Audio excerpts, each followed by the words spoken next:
Viewers, আমরা জানি বাংলাদেশ একটি কৃষি প্রধান দেশ। কৃষি আমাদের আদি পেশা। এই পেশাকে ধারণ করে আমরা আজকে জীবনযাপন করি। তো কৃষিতে এককভাবে কোনো কিছু চাষ না করে আমাদের সমন্বিত কৃষি উদ্যোগ গ্রহণ করতে হবে। সমন্বিত কৃষি চাষ করতে হবে।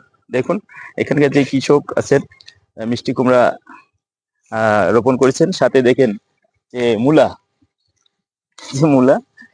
এই মূলা আবাদ করছেন, রোপণ করেছেন। পাশাপাশি আমরা দেখতে পাচ্ছি যে এখানে আমি দেখতে পাচ্ছি যে টমেটো, এই যে টমেটো একসাথে লাগিয়েছেন। কারণ আর কিছুদিন মধ্যে হয়তো এই যে মিষ্টি কুমড়া আপনার যে ডগা দেখতে পাচ্ছেন এগুলো কিন্তু পুরো এলাকাটাই ছড়িয়ে যাবে।